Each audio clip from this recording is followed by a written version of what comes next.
Welcome to Barbells and Motherhood. I'm your host, Julianne Bali, owner of Motherhood Barbell. I'm a pregnancy and postpartum athleticism coach, CrossFit Level 1, and mom of 3. On this podcast, we discuss all things pre- and postnatal exercise, bust common myths such as don't lift over 20 pounds, educate about core and pelvic health, and explore all facets of motherhood. If you are a pregnant or postpartum mom that likes to throw around barbells, want to learn more about your pelvic floor and core, and looking for real research-based exercise guidance in any season of motherhood, this podcast is for you.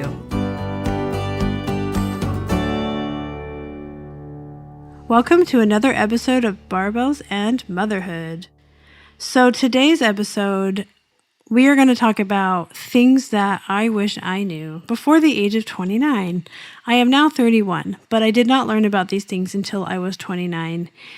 And it blew my mind that no one had ever told me this stuff. And it's amazing that it's such an important part of the way that my body functions. And I didn't know about it until my late 20s. After I had had 2 kids, did I learn about all this stuff. And so that's part of the mission of what I do online and this podcast, to be able to help more moms know about this stuff and keep getting the word out that this stuff is a thing so that there doesn't have to be more moms that say what I said of why didn't anybody tell me. So we're going to talk about the very basics of the core and the pelvic floor today. We can go in really in depth, and I love nerding out about this stuff. But I'm going to rein myself in and try really hard to keep it very simple to the things that are the most basic and most important to your day-to-day life and during pregnancy and postpartum. So let's talk about your core and how it connects to your pelvic floor. So when we hear core, a lot of the times we think of 6-pack abs, right? When they say activate your core or whatever, you squeeze your core and you're talking about your 6-pack abs, right? It's so much more than that. Actually, your core is an entire coordinated system. So when I say core, I'm actually talking about your diaphragm, your abs, and your pelvic floor.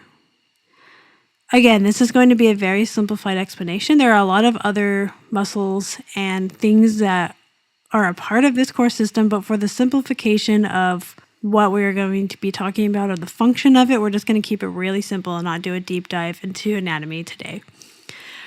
So your diaphragm, your abs, your deep abs, and your pelvic floor. These 3 things are a coordinated system.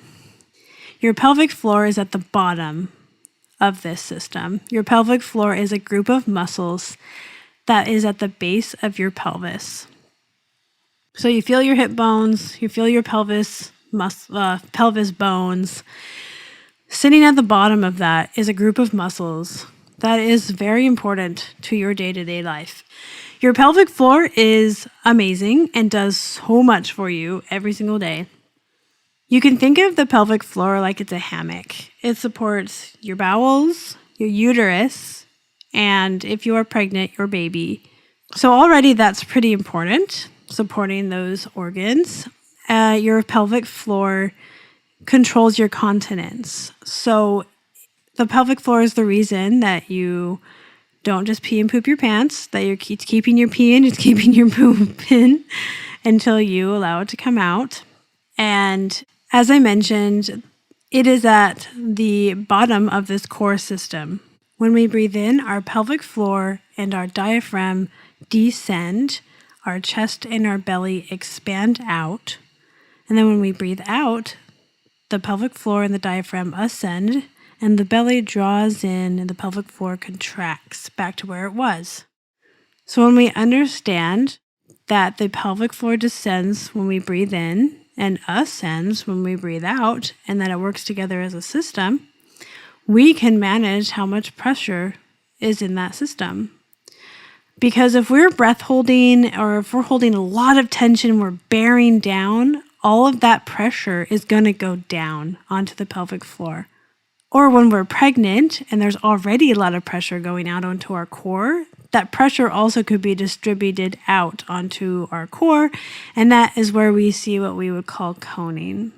And coning is not bad, but it is a visual representation of our pressure not being managed in the best way that it could.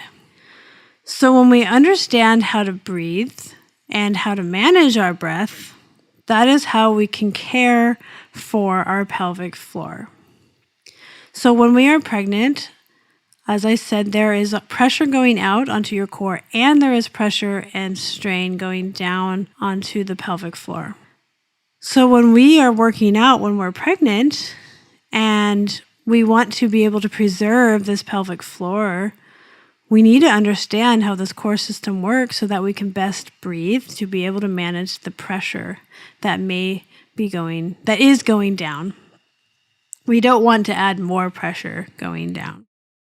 And so our breath plays a huge role in our life. It's something that I took for granted and I didn't think was very important for a lot of my life. When I realized it was the most important thing, it kind of blew my mind a little bit. That I could manage core and pelvic health issues through my breath. The kind of breathing that we talked about just now with belly and chest going out and then drawing back in is called diaphragmatic breathing. It's the foundation breathing of being a human. And so practicing this breath and practicing this coordination is really beneficial in any stage, but especially during pregnancy and postpartum when it's important that we manage how much pressure is in our core and also to be able to have this system be coordinated, especially postpartum. One of the first things that I recommend postpartum moms do after having a baby is to reconnect with their breath. Re-coordinate that effort between the diaphragm and the pelvic floor. Because regardless of delivery type, the pelvic floor has had a lot of strain put on it, and the body feels different postpartum, and it may feel harder to connect with your body and to feel that connection. And so when we practice diaphragmatic breathing, we reconnect with our core, our pelvic floor, and we re-coordinate that system so that we can help care for and preserve our pelvic floor. Because a lot of things influence our core and pelvic health. Yes, the way we breathe, but also any held tension in the body influences the pelvic floor. Something that I grew up doing, and I think a lot of us probably did, was I would constantly ab grip, meaning I would hold my belly in at all times, all day long, to appear, skinnier or whatever. And the problem with that is when I'm constantly holding my abs in a contraction, that means I'm constantly causing tension and pressure going down onto my pelvic floor. And that's just a lot of unnecessary pressure and tension that I don't need going down on those muscle groups. On that muscle group, I mean. I also held a lot of tension in my shoulders and in my jaw because I grew up a musician. And so I always had tensions in my shoulders. I had a lot of stress. I had anxiety. All of those things fed into my pelvic floor and the state that it's in now. I have a very tight pelvic floor, meaning my muscles are way too toned.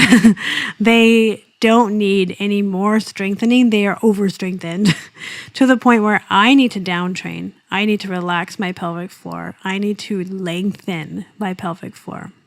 And so because I know that, I focus a lot on releasing tension in my body, focusing on breathing, not bearing down, especially not while I'm exercising. And I focus on helping to lengthen those muscles. A lot of people ask, do I need to do Kegels during pregnancy? Do I need to do them during postpartum? That is a very individual question because a lot of us really don't need Kegels because a lot of us have a tight pelvic floor. Not all of us. Some of us really do need this strengthening because a Kegel is just a contraction of the pelvic floor. So, it's like the breath in when the pelvic floor comes up, it's like a tightening of that. We don't necessarily need that if we already have a strong, overly tight pelvic floor. But if you do have weakness, then that is an option, but that is up to between you and your pelvic floor therapist, of course. But for the majority of the time, most of us really don't need Kegels. Again, consult your pelvic floor therapist to see if that is something that would benefit you or not. So, kind of to summarize a little bit what we just talked about, the core system consists of the diaphragm, the deep abs, and the pelvic floor working together as a team. The pelvic floor holds our bowels, our uterus, and sometimes a baby, and controls our continence and our sexual function. And it is a very important part of our body. And the way that we can help preserve it is to manage our intra-abdominal pressure through our breath. So during pregnancy, the way that I recommend that moms breathe while they exercise is to breathe out either through what they consider the hardest part of the movement or through the duration of the entire movement. It's very personal preference, but the reason why I recommend it is because when we breathe out, like we mentioned before, it allows the pressure to be distributed and not necessarily go straight down onto the pelvic floor or out onto the abdomen. My personal preference during pregnancy is to breathe out through the entirety of my movements. It's what feels most comfortable to me. And that may be not what is comfortable for everyone, but that's what is comfortable for me. So I focus on breathing in through my nose and breathing out like I'm blowing through a straw, drawing my belly in gently and giving myself support. This breath is also pinnacle for postpartum rehab.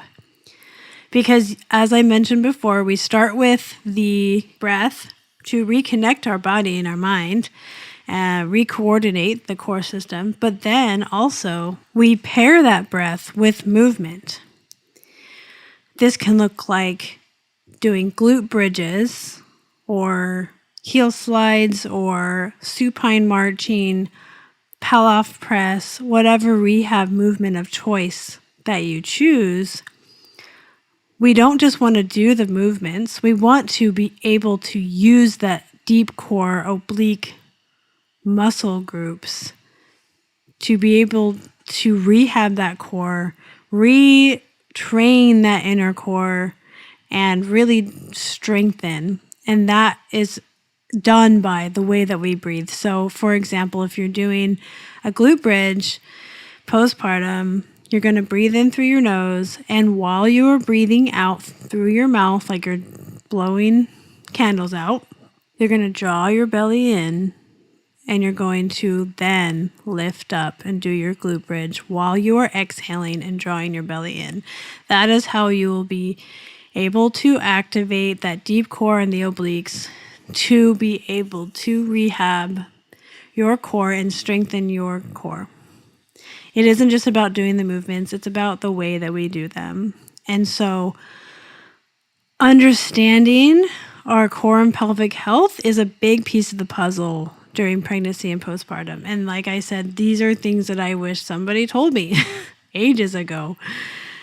And I know that that was a lot of information and it is kind of confusing at first, but I hope that you can at least take away what your pelvic floor is, that your breath matters, that the diaphragm and the pelvic floor work together as a team, they're besties, and that the way we breathe is important for the coordination of that team and how much pressure we have in our core and going down on our pelvic floor.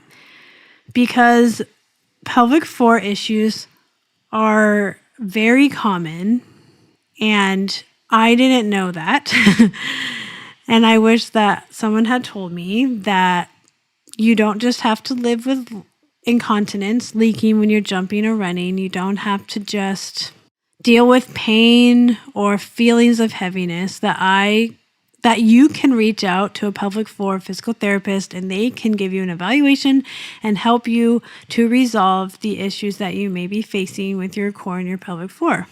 We hear it all the time, the jokes of, haha, you had a baby and you're jumping and peeing now, and that's just the way it is when you have kids, and it's not. There are so many pelvic floor therapists out there ready to help you. If you want to live with it and that's just your choice, like, cool.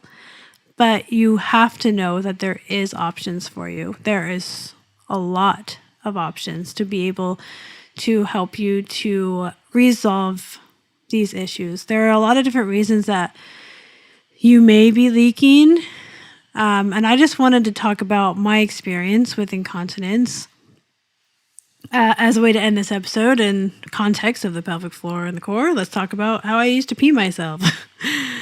So it first started when I talked about this in my first episode, but when I first started CrossFit in 2019, before I knew anything, after I had my first baby, at CrossFit, I would jump rope and I would pee myself, and I would have no idea why I was peeing myself. No idea. Didn't know what the problem was. I would wear black leggings because I didn't know what else to do about it, and I didn't tell anyone because I didn't know that I could, or I didn't know who to talk to. And so then, fast forward to postpartum with my second baby, I didn't have incontinence with jumping anymore. I had it with heavy overhead barbell movements, repetitive overhead barbell movements, like a push press, shoulder to overhead, whatever it was. That's when I would leak, heavy overhead movements. And I was super frustrated because even at that time, I hadn't taken my certification yet. I didn't know what to do about it either. And I was really annoyed because I wanted to lift heavier and I couldn't figure out how to not leak while doing it. So then I eventually went to a pelvic floor therapist and learned that I have a really tight pelvic floor. I learned more about how to breathe and manage the pressure, because the issue I was having wasn't that my pelvic floor was broken. It's that I wasn't managing my pressure well. And so the pressure had nowhere to go but down, and then it would cause me to leak because there's only so much that my pelvic floor could do to hold that pee from coming in when there's so much pressure going down onto it. And so then fast forward again to postpartum with my third, which was just this past April in 2022. I'm postpartum again, and I have no pelvic floor issues because I understand how my core system works. I understand how to manage my pressure. I had been working for pretty much a year on down training my pelvic floor and relaxing to, yes, my pelvic floor is still tight, but I understand how to lengthen it and to relax it. And so I didn't have any pelvic floor symptoms. Well, I didn't have any incontinence this past postpartum until I got to a day where I was working out at the end of a day. I was really tired, and we had, I can't remember if it was hang. Either way, I was cycling power cleans. Cycling meaning I was doing a lot of power cleans over and over without pausing. And I could not cycle this barbell without leaking. And I was so frustrated because I had no incontinence at all. And I'm like, seriously, like, why am I leaking right now?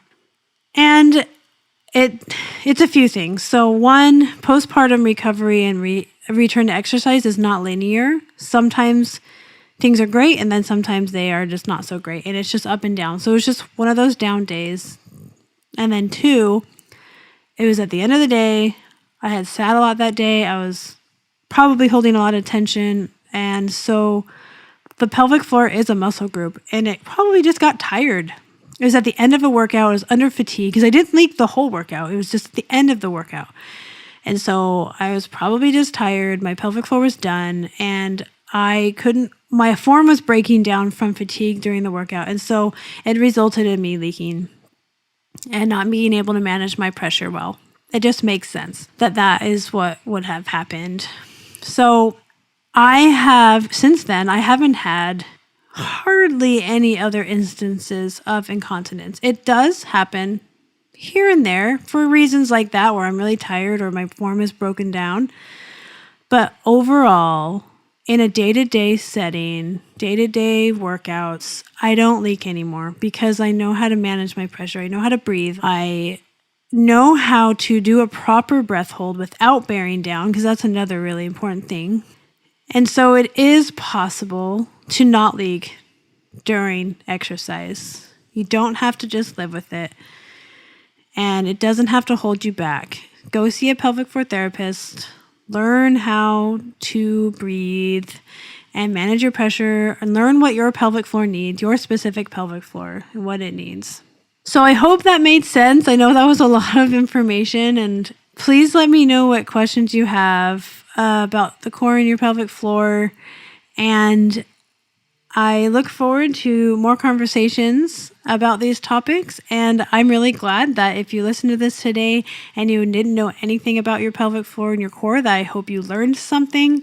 I hope that you can learn more and more. This is a topic that, I feel like it's a rabbit hole. Once you get into the pelvic floor, you just keep learning more and more and more. And I don't want you to get overwhelmed, like, oh my gosh, I don't understand any of this. That's okay. At least you know the pelvic floor exists. Just start with that. And then you can learn and add more to that as life goes on. And I guess one last thing is, a lot of people have the misconception that your pelvic floor only matters if you're going to have kids or you're going to, be pregnant. But that's not true. The pelvic floor has a story well before childbearing, well before pregnancy. Like I mentioned before, I grew up with a lot of tension, and that led to me having the pelvic floor that I do that is very tight. And so you can have pelvic floor dysfunction and issues without ever having been pregnant or had a baby. We all have a pelvic floor. Men have pelvic floors. Men can have pelvic floor dysfunction. So there are so many factors that can influence this muscle group. And you are not alone if you are having issues or you are having symptoms. You are not alone. Find a PT. Reach out to me and chat with me. I can help you find resources or give you some tips. And know that all of our pelvic floors have stories, and there is help available for all of us for whatever we may be going through. So that's all I have for you today. I cannot wait for more episodes and more conversations, and I will catch you next time.